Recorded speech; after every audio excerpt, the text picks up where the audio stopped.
solar paste from Simon Hurley with their iridescent metallic color shift make easy, gorgeous backgrounds. But what happens when we add in stencils, rub-ons, and lunar pastes? Hello and welcome to Karen's Creative Cards on YouTube. I am Karen Hashik, and I say what happens is card making magic. In my last video, there's a link in the description box. I shared many cards I made with embossing folders and the solar paste. And in this video, I'm sharing cards with other card making supplies most of us have, such as stencils. On this card, I simply applied the Golden Hour solar paste through a falling stars stencil from Cat Scrappiness and then added a couple of die cuts. You see that beautiful color there? How about adding rub-ons to the solar paste background look? Just look at that shimmer and shift of color when this is turned. And I added some rub-ons from Hero Arts Transfers. Very, very pretty, easy card to make. What if I added solar paste through a layering stencil from Trinity Stamps, and then I added his lunar paste in the same shade through the top stencil? See how pretty that is? Are you wondering what the difference is between the solar paste and the lunar paste? Lunar pastes are colored, opaque, metallic pastes in the color palette of Simon Hurley's Create line, and solar pastes are all a creamy white paste with an iridescent metallic color shift when it hits the light. I'll be showing you those. One thing I've noticed is that's better with these than many of the similar products that I've tried. I've had this gold here, the lunar paste slippery when wet gold. I've had this for at least 1.5 years, and it is still as creamy as when I first opened it, so they don't harden like many I've thrown out in the past, which is a really nice thing. Now, I had fun playing with Simon's Royal Flush Solar Paste through a Spellbinder's Diagonal Buffalo Plaid. Then I shifted it and I added some blue ink, dye ink re-inker to it for a shade of color too. So it's purple when you look at it one way and kind of blue when you look at it the other way. Then I added some white spatters and then pink lunar paste spatter with a stencil that has larger spatter marks, if that makes sense. So they were all different sizes, and then I cut it apart and I made this fun card. Now, of course, all the details to all the cards I show will be on my blog, and links to the blog posts and the products featured are in the description box. Now, I had to step out of my comfort zone to make a mixed meter look like this one, but let's play and make another one combining all of these products. So the solar pastes work best on black cardstock, and I had the best luck applying them with Ranger's Distress Tools and sponges. Now, I've dedicated some of these sponges to this solar paste, but one thing I did learn is that you do want to clean these out with soap and water after using them right away, or within the same day.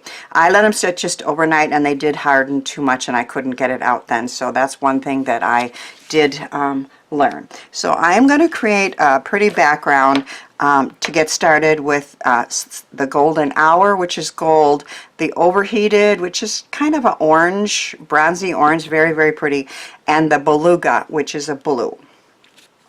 So I think I'll start with the gold.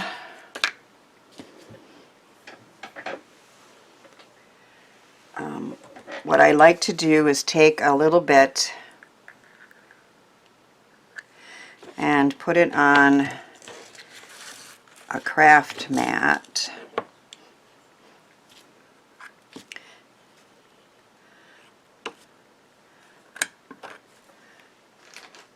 I'm going to clean my tool off in between with a baby wipe. And then I'm just going to pick up a little bit on my sponge on a distress tool and just apply it. You don't need to have it real thick, but enough that you can see that color.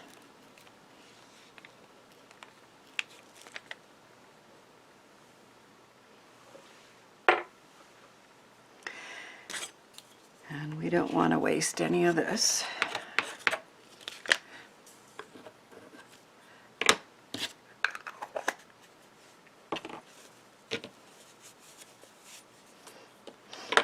And then I think I want the overheated.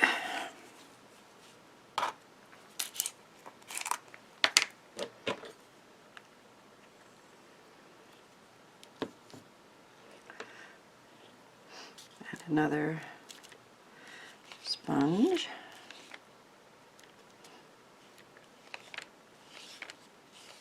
So I'm just making the background to get a nice start to this mixed media card.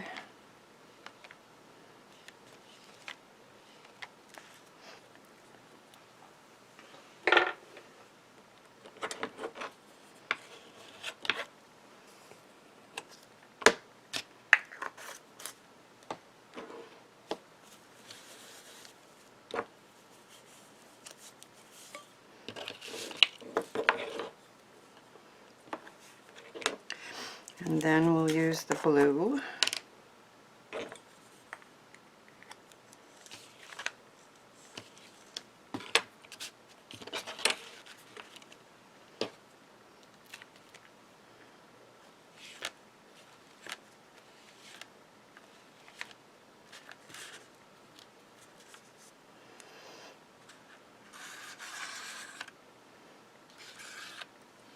Try to hold it down with a pokey there.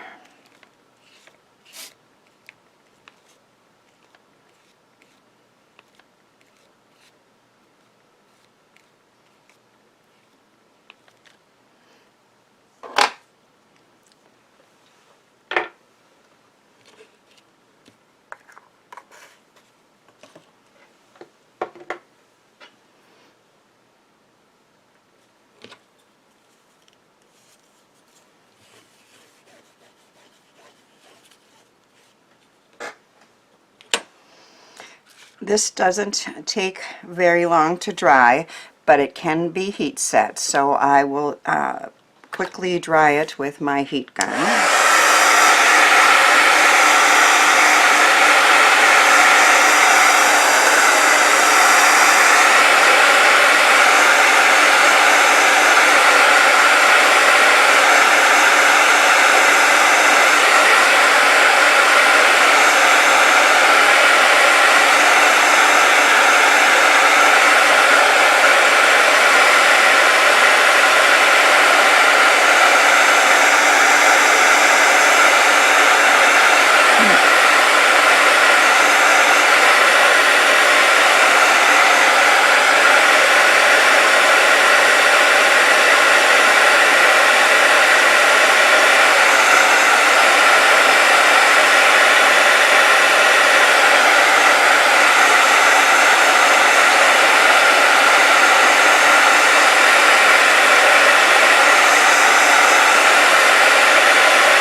So I was a little impatient to get that to dry enough to move on, and as you can see I did get a few bubbles there.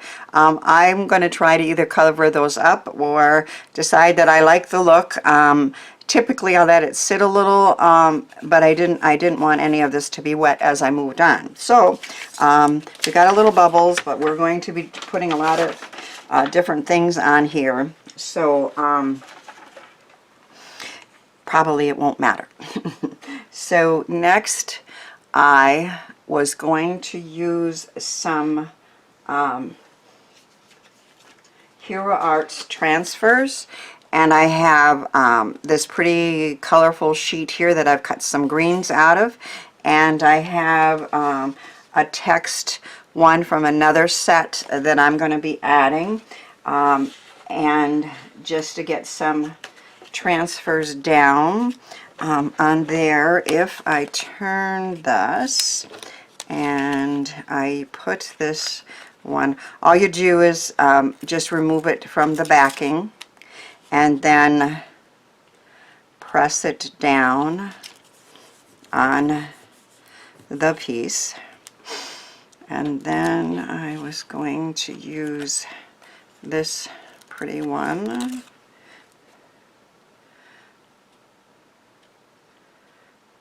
Maybe down here.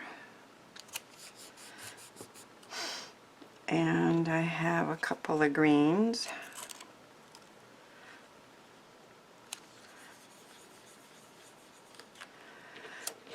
Do we want some more text?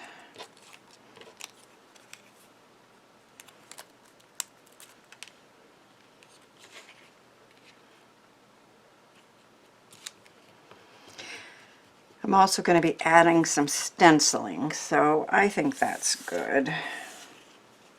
Now you can take a stick or a bone folder and rub and rub and rub on each one of these, but I've discovered that the easiest way to do this is to just run it through your die cut machine on the same sandwich you would a die, and press those right in, and it's as easy as that.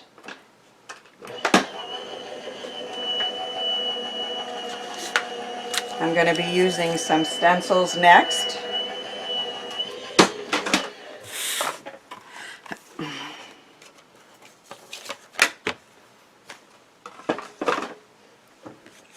So the pressure from the die cutting machine just puts those down beautifully with no having to worry if you missed any of the pieces and put it back on or anything. So it makes it even easier.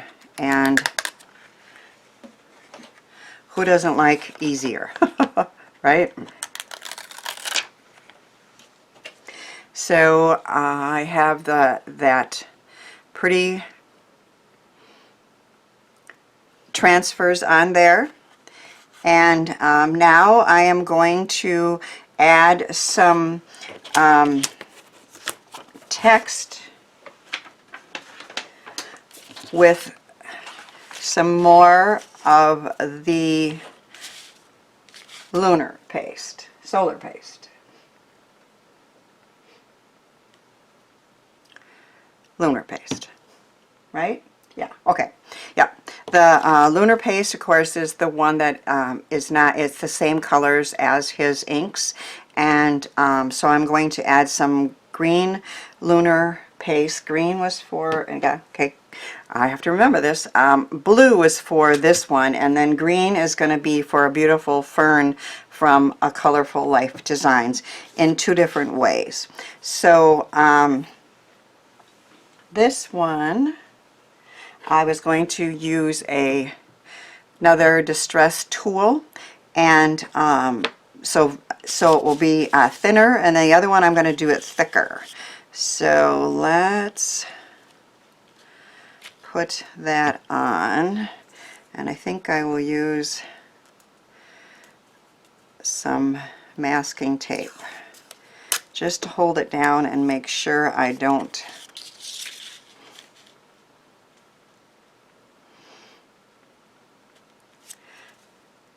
get anywhere I don't want it.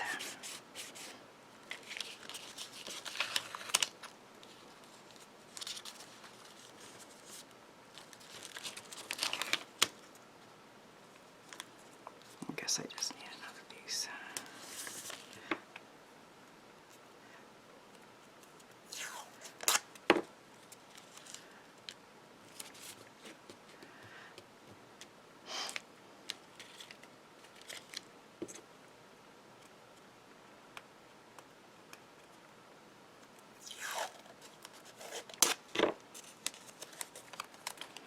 This is a really pretty mixed media type stencil from Stamperia.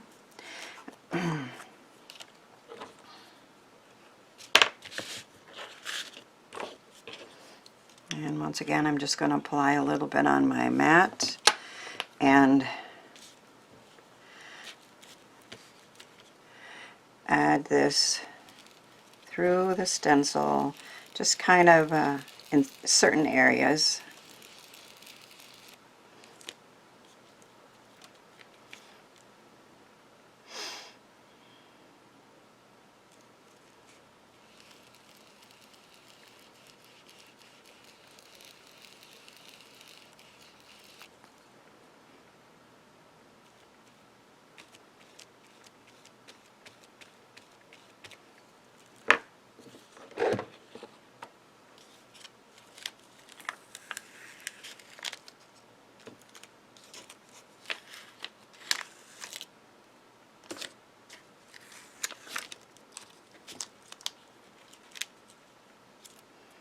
I think I like that look.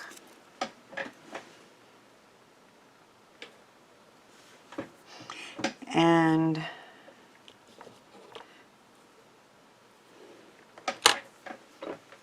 I'm going to clean up and dry that a minute, and I'll be right back.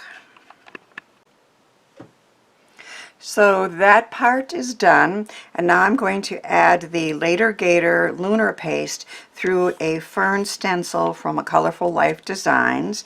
This one I want to be a little bit thicker on there so there's a little more texture.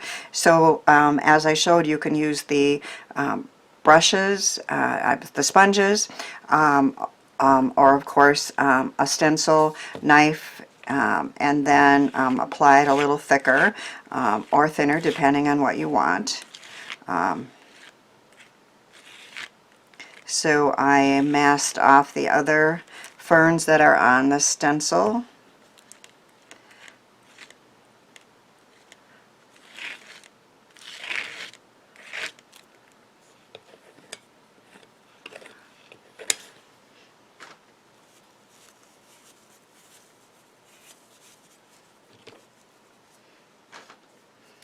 And then I'm going to carefully pick this up and do one more thing before drying it again. I like the look of spatters on cards like this, but I will admit I am not real good at it.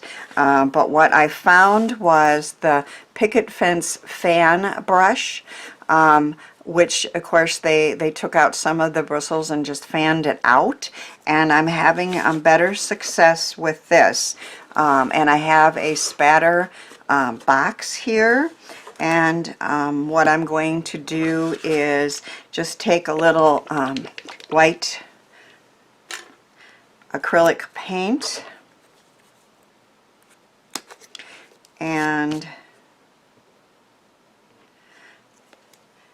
mix it with some water. I think that's on camera.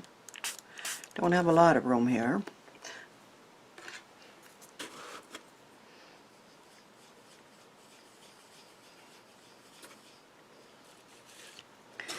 And then just do some spattering and see how you get some big ones and some little ones. And I like that. I just feel like I have more control. So now once again we're going to let this dry and do a little heat setting and come right back. So the piece is dry. It didn't take too long for the thicker paste to dry here, and then all the paint spatters of course needed to dry as well. I let it sit just a few minutes and then I heat set it, and it's ready to go. I'm going to attach it to a white card base and then add a sentiment. So I'm going to stand up here and make sure that my top, which is where the fold is, doesn't show, but it is a little bit, but I'll try to okay, I may have to redo that. It started sticking too soon. I can see the top fold there, but no biggie. I can just put it on another card base. As you can see, you can always trim the other sides off, but if this is the top, or maybe I'll add a strip of something up there. And then I have a stamped and die cut sentiment. I'm so very grateful. This is from Brutus Monroe. I'm loving the sets I'm finding now where the stamps can be die cut. There's no way I could stamp on here, and if you just try to cut your own shadow, it doesn't look as good, but this is just perfect to add to a card front like this. So our card is complete with the solar and lunar paste plus stencils and rub-ons, and I love how this turned out, and I hope my cards inspire you to give some of the ideas and products a try, and then send some handmade joy out into this world.